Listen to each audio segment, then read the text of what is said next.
saya tidak sehebat orang-orang yang tadi ngacak lu gitu kan. Oke, saya tidak sehebat beliau-beliau gitu. Tapi kemudian ini ya tadi saya punya kewajiban intelektual agama untuk menyatakan kebenaran. Ya, itu. Ini saya Muslim, ada perintah di Nabi Muhammad, perintah yang disampaikan oleh Nabi Muhammad, ya kan? Man ra'a minkum munkaran fayughayyirhu biyadihi wa illam yastati' fa bilisani wa illam yastati' fa biqalbi wa dzalika adhaful iman. Kalau kalian melihat kemungkaran, maka ubahlah dengan tangan. Kalau tidak bisa, ubahlah dengan mulut. Kalau tidak bisa, maka ubahlah dengan hati.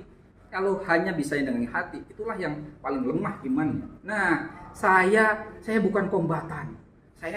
Tubuh saya sekian.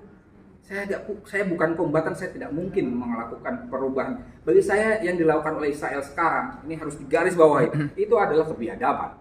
Itu jelas ini. Jangan katakan saya itu pro Israel, tidak. Saya pro kemanusiaan, bahwa yang dilakukan oleh Israel itu biadab.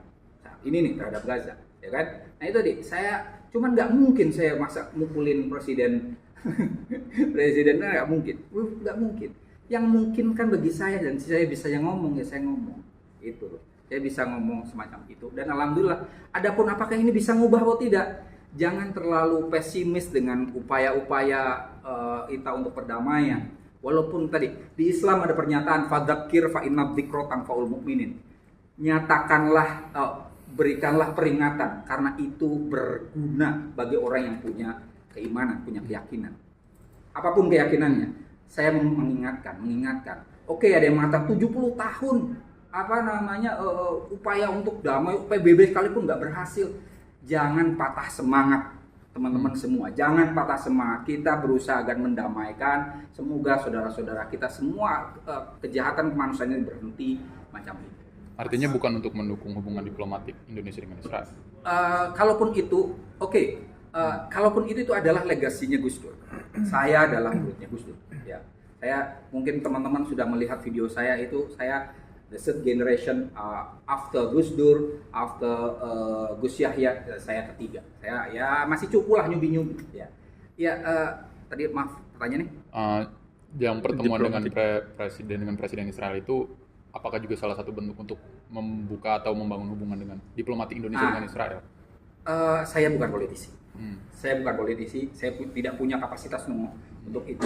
Tapi kalaupun gagasan Gus Dur itu, ya itu bagi saya sepakat bahwa begini loh, posisinya begini, kita punya tugas untuk mendamaikan dua pihak yang berselisih semacam itu. Maka kemudian kita alhamdulillah sudah punya hubungan bagus dengan Palestina, dan ini kalau kita pengen mendamaikan dua orang yang sedang berantem, nggak mungkin kita hanya fokus pada satu saja. Maka itulah yang dilakukan oleh Gus Dur dan juga Gus Yahya, dan saya dengan segala keterbatasan saya itu juga berharap itu juga bisa dilakukan semacam itu.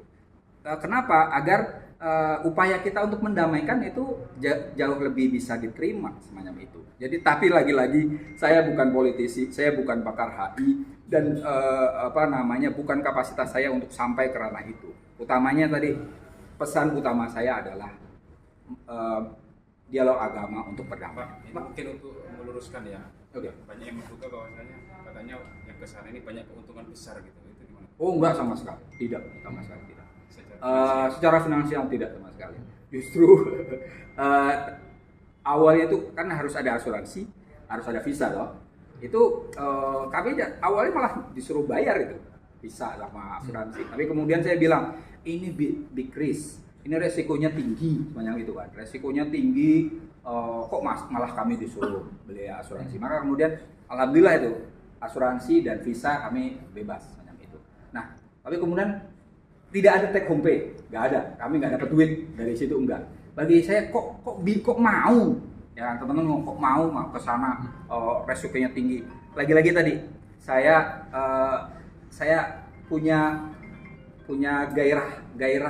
gairah spiritual untuk datang ke Masjidil Aqsa, kemudian gairah intelektual untuk mengetahui kondisi di sana secara real, tidak jare-jare, tidak katanya tidak hanya membaca tapi melihat semacam itu. Mas, pernyataan terbaru Gus Syahpur, Sekjen PBNU itu ada dua opsi bagi kader yang ikut ke